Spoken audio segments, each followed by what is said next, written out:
At the family barbecue, my sister's son said, "Charity cases eat last," and everyone laughed. I set my plate down and walked out. That night, my mom texted me, "The business needs your investment." I replied, "Never again." By morning, one notice had gone out, and their laughter turned to tears. My name is Catherine Hayes, and for 31 years, I had been the invisible daughter in a family that measured worth in noise and spectacle. My sister Madison was the golden child, the one who announced every achievement with the subtlety of a fireworks display. Her son Tyler, at 9 years old, had already mastered the family's signature brand of casual cruelty wrapped in laughter.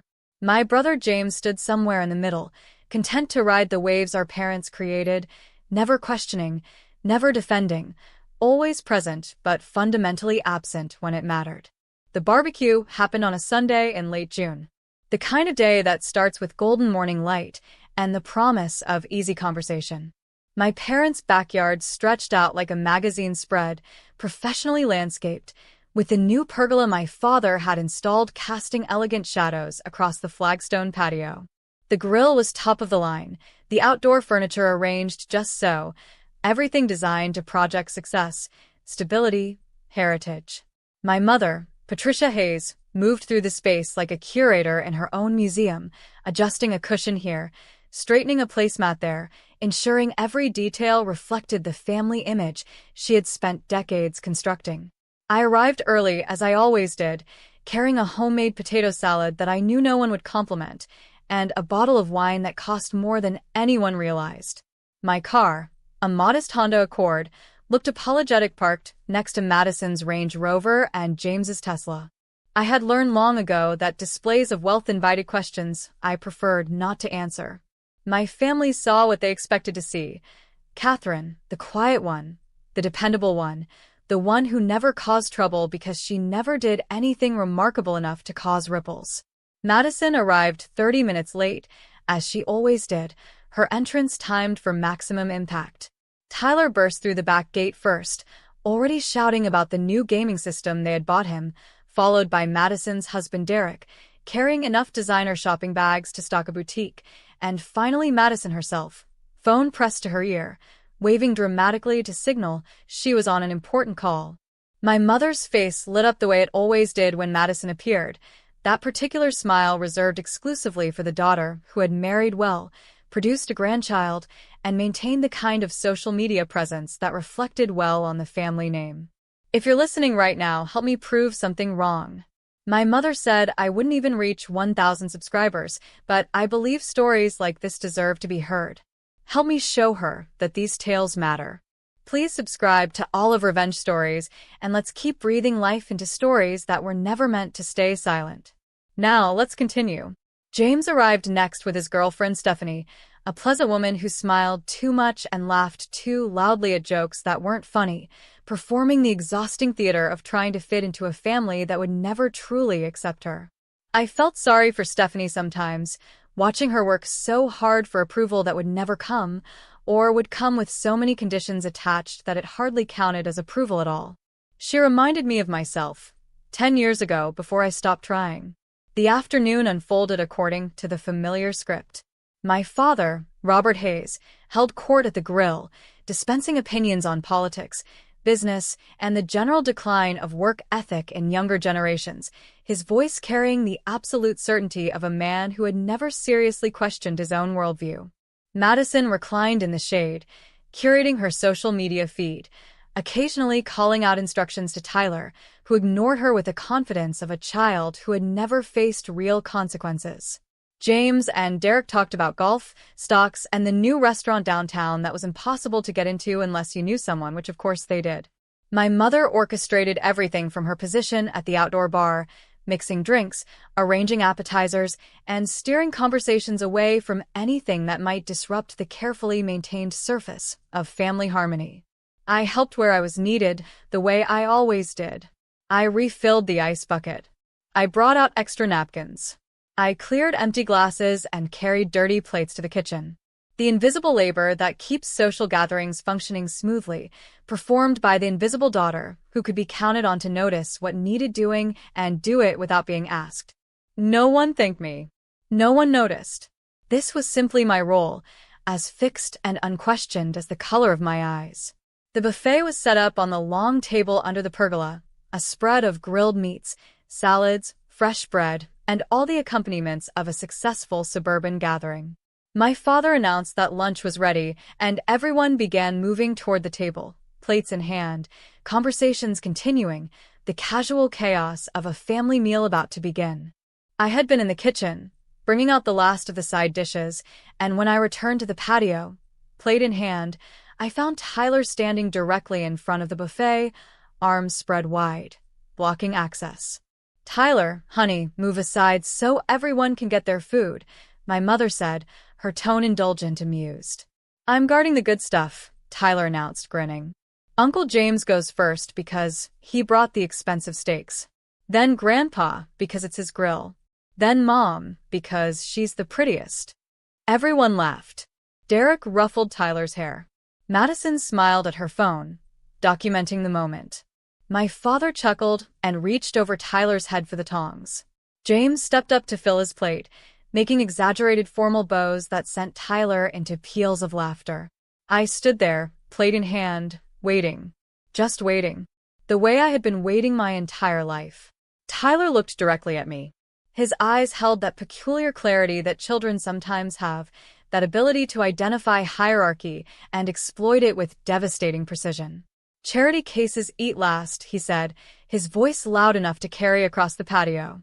The laughter that followed wasn't malicious, not exactly.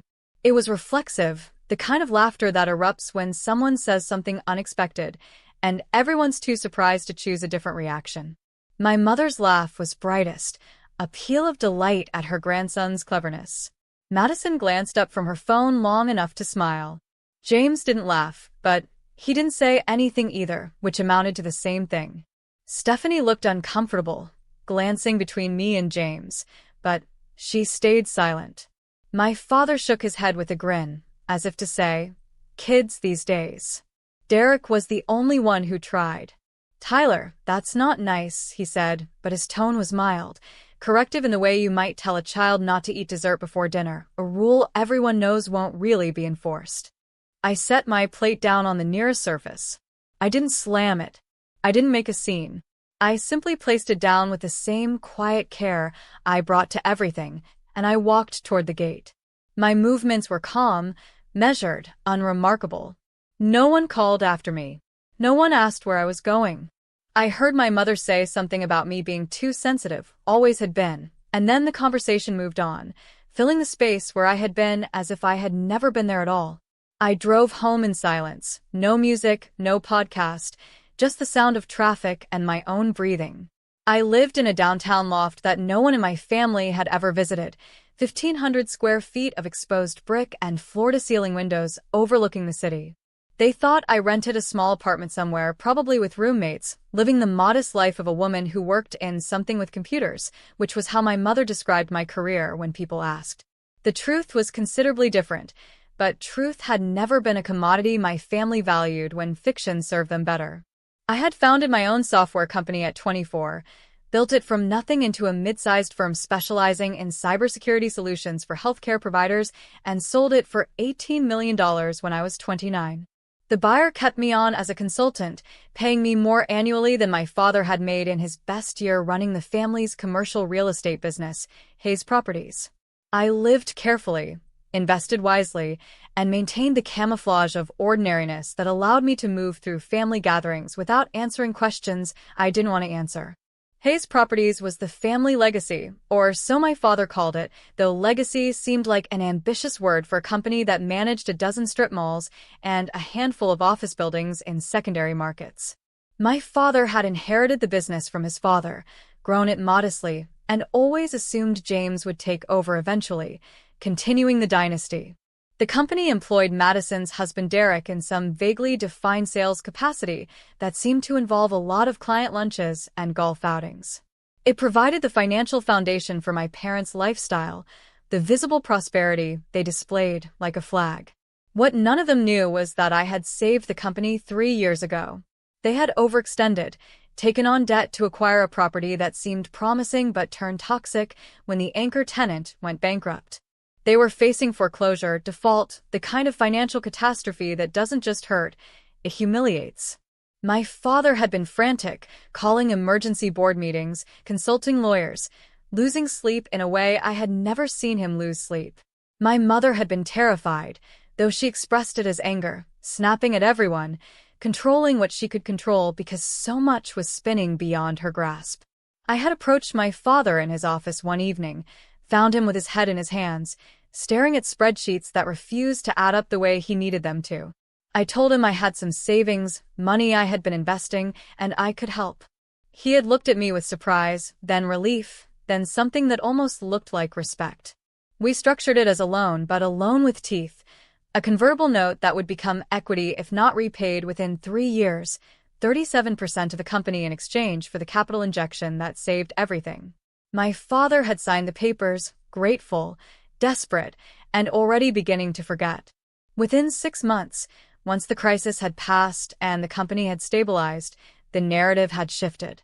My father talked about the tough decisions he had made, the strategic pivots, the leadership that had seen them through. My mother praised his resilience. James called him a survivor. Madison posted inspirational quotes about overcoming adversity.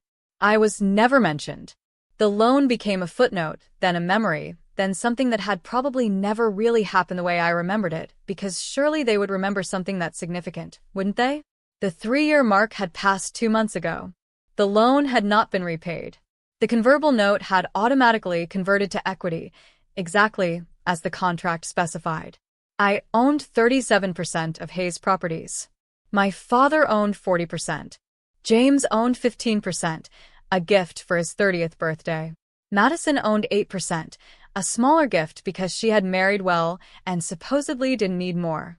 Together, my father's 40% and my 37% constituted control, but my 37% alone was enough to block major decisions, force transparency, demand accountability.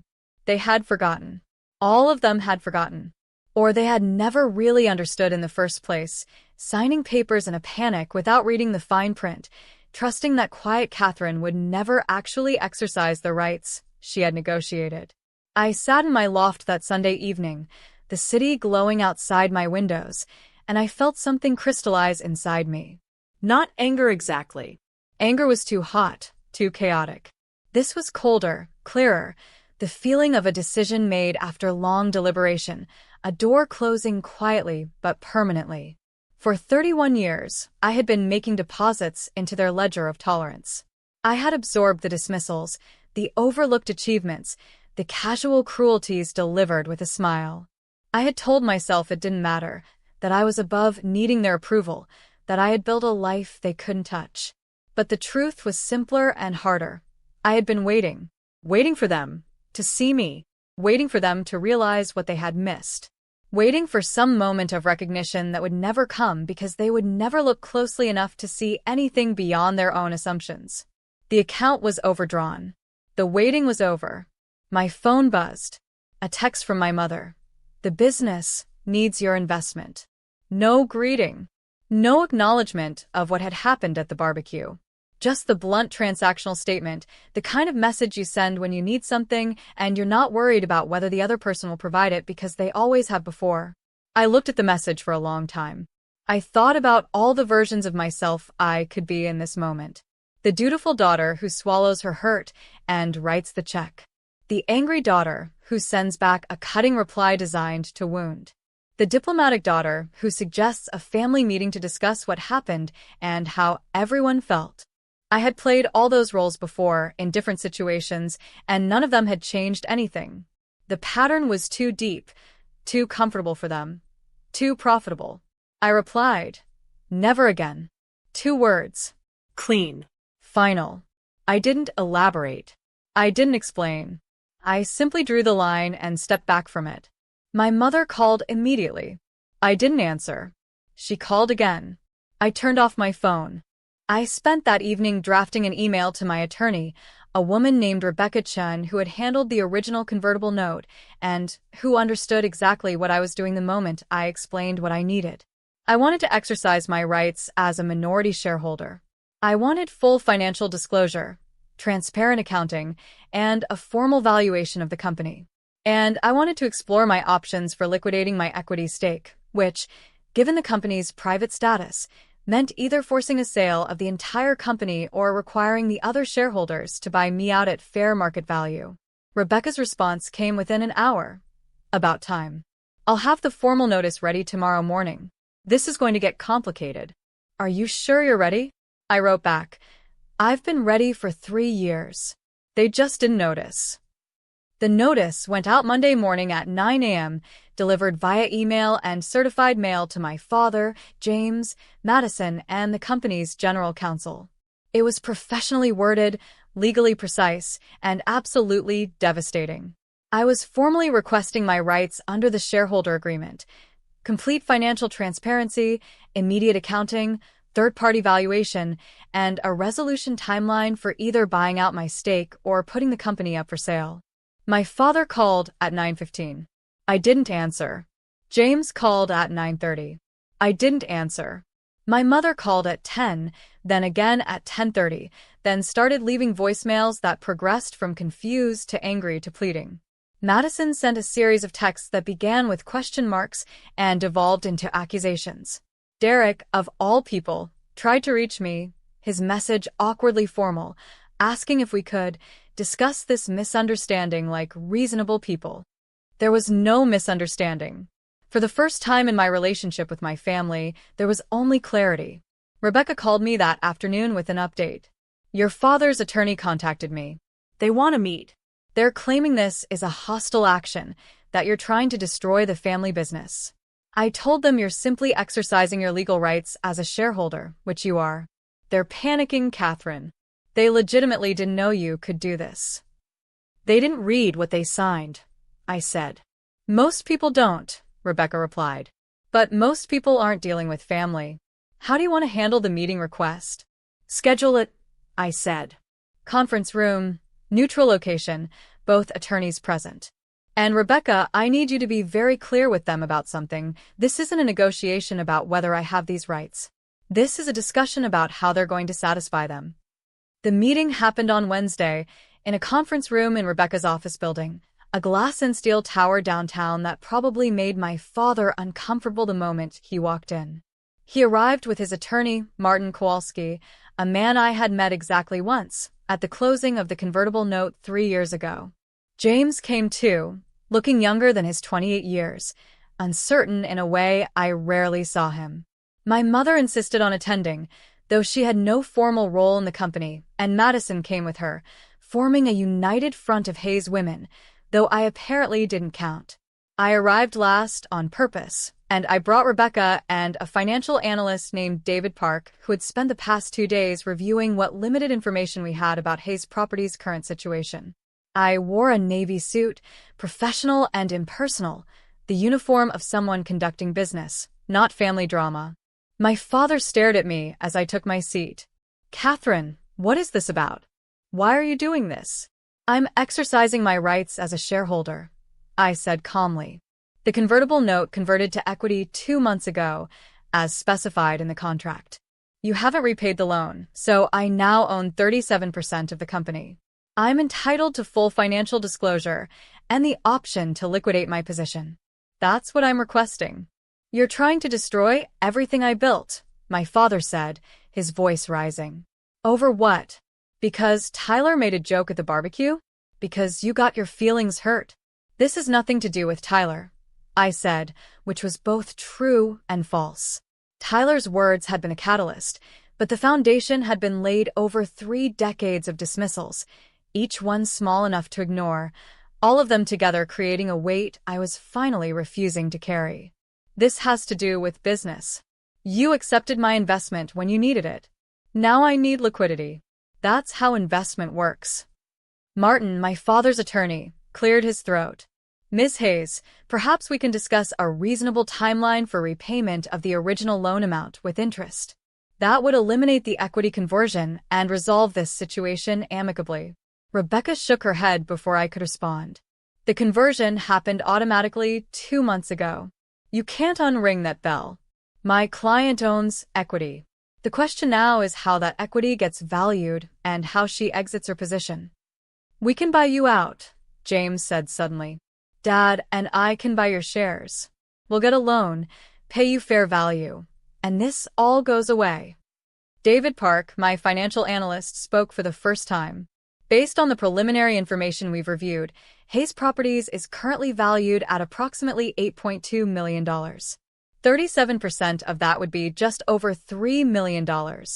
Can you secure that kind of financing in the current market, given the company's existing debt load?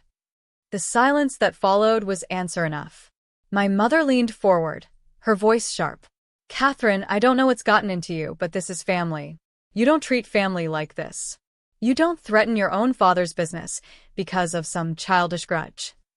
I looked at her, really looked at her, perhaps for the first time in years. I saw the fear beneath the anger, the desperation to maintain the life she had built, the status she had cultivated. I saw a woman who had invested everything in appearances and was watching the foundation crack. I felt something that might have been pity if there had been room for it alongside everything else I was feeling. You texted me Sunday night asking for investment, I said quietly. Not asking how I was. Not acknowledging what happened at the barbecue. Just asking for money. You've been asking for money in one way or another my entire adult life. I gave it. I gave it quietly, without expectation, because that's what family does, right? But family goes both ways, Mom. And I've been going one way for a very long time. Madison spoke up, her voice trembling. So you're going to bankrupt Dad? Force him to sell the company Grandpa built? Destroy everything because we didn't pay enough attention to you? I'm going to value my investment appropriately and exit my position, I said. What happens after that is up to all of you. You can buy me out if you can find the financing. You can bring in an outside investor to buy my shares. You can agree to a full sale and split the proceeds according to ownership. Those are your options. But what you can't do is continue pretending I don't exist while simultaneously expecting me to fund your lifestyle. $3 million, my father said, his voice hollow. You want $3 million. I want what I'm legally entitled to, I corrected. The valuation will determine the exact amount. It might be more. It might be slightly less. But yes, approximately $3 million, which is less than the company would have lost 3 years ago if I hadn't stepped in. I saved this business. I'm not destroying it. I'm simply asking for what's mine. The meeting lasted another hour, circular arguments and emotional appeals and legal positioning, but the fundamental reality didn't change. I had the leverage. They had the exposure. Rebecca scheduled a follow-up meeting for the following week, after they had time to explore their options, and we all left the conference room with the understanding that everything had changed and nothing could go back to the way it was. My father tried to talk to me in the parking garage, caught me just as I was reaching my car. Kath, he said, using the nickname he hadn't used since I was a child. Please. We can fix this. Tell me what you need. Tell me what would make this right. I looked at him, this man who had raised me without ever really seeing me, who had accepted my help in crisis and forgotten it in prosperity, who had watched his grandson mock me and laughed along with everyone else. I needed you to notice, I said. 3 years ago, I needed you to notice what I had done, what I had given up, what I had saved. Sunday, I needed you to notice what was happening and say something. But you didn't. You never do. And I can't keep waiting for you to start. So that's it, he asked. You're just done? Done with all of us. I'm done being invisible, I said. If that means I'm done with the family, then I guess that's what it means. I got in my car and drove away. In my rearview mirror, I saw him standing there, looking smaller than I had ever seen him look, and I felt the weight of 31 years begin to lift. The next 2 weeks were a masterclass in family dysfunction under pressure. My phone became a battlefield, messages arriving at all hours, from all of them, using every tactic in the emotional manipulation playbook. My mother sent long voicemails about family loyalty and how disappointed my grandparents would be. Madison oscillated between anger and attempts at sisterly connection, sending texts that ranged from, "You're being selfish and cruel," to "Remember when we used to be close." as if there had ever been a time when we were genuinely close rather than simply occupying the same space. James tried the reasonable approach, suggesting family therapy, mediation, anything that might resolve this without financial catastrophe. Even Derek sent a message, awkwardly attempting to broker peace. I responded to none of them. Every communication went through Rebecca, who maintained professional boundaries they couldn't cross with tears or guilt. The financial analysis moved forward. David Park gained access to Hayes Properties books and discovered what I had suspected. The company was more fragile than my father admitted, leveraged beyond what was wise, maintained through optimistic accounting and deferred maintenance. The formal valuation came in at $7.9 million, slightly lower than the preliminary estimate, which meant my 37% stake was worth approximately $2.9 million. My father couldn't raise it. The banks wouldn't lend against a company that was already heavily leveraged, especially not to buy out a minority shareholder. James had some personal savings, but nothing close to what was needed. Madison and Derek were mortgaged to their lifestyle, living in a house they couldn't afford, driving cars they shouldn't have bought, trapped in the performance of prosperity. They explored bringing in an outside investor, but no sophisticated investor wanted to buy into a family business with this kind of internal conflict, and the terms being offered were predatory, requiring control and management changes that my father found unacceptable. Which left one option: selling the company entire. Finding a buyer who would purchase Hayes Properties as a going concern, pay out all the shareholders according to their ownership percentages, and dissolve the family legacy into a line item on someone else's balance sheet. My father fought it. He raged. He bargained. He tried every possible alternative, but the mathematics were inflexible. Rebecca was patient but firm, guiding him toward the inevitable conclusion. Martin Kowalski, his attorney, finally told him the truth.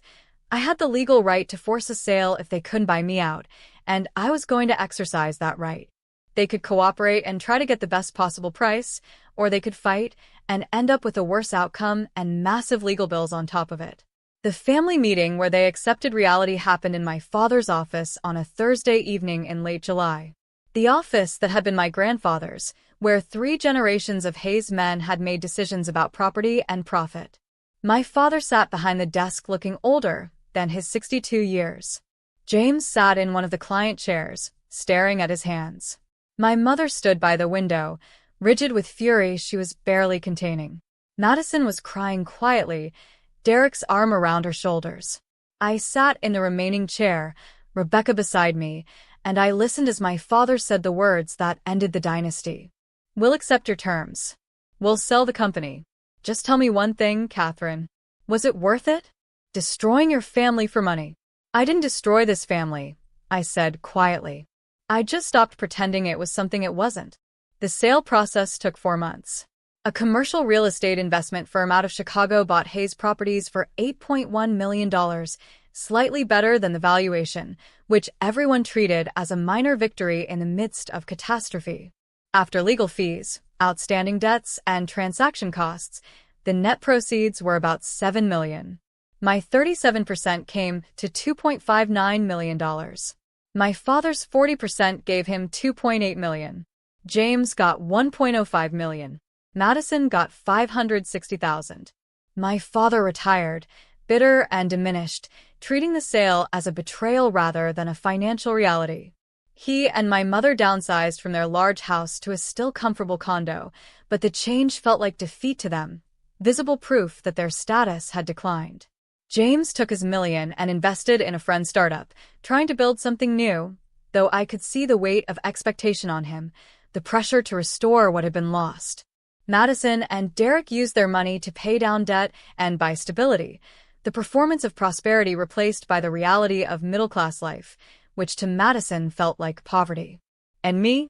I took my $2.59 million and added it to the investments I already had, the wealth I had already built, the life I had already created. The money itself didn't change anything for me. The action did.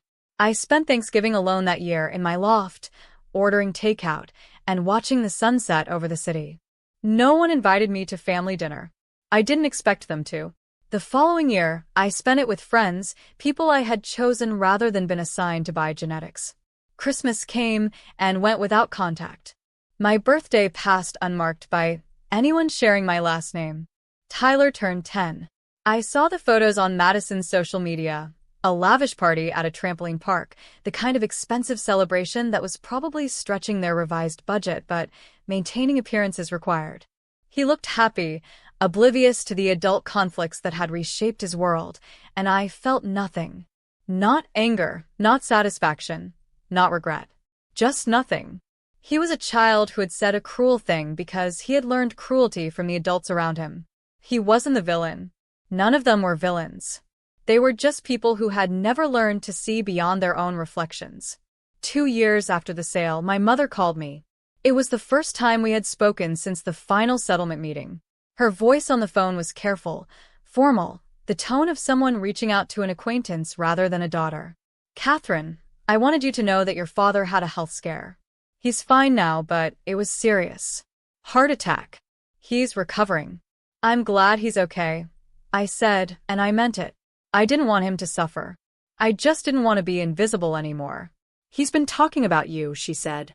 "About what happened? He thinks maybe he made mistakes." "Maybe he did," I said. There was a long silence. Then she asked, "Do you think you'll ever forgive us?" It was the first time anyone in my family had asked for forgiveness. The first acknowledgement that there was something to forgive. "I don't know," I said honestly. "But I know I won't forget. And I know I won't go back to being who I was." We talked for a few more minutes, surface pleasantries and careful updates, and then we said goodbye. She didn't ask me to visit. I didn't offer.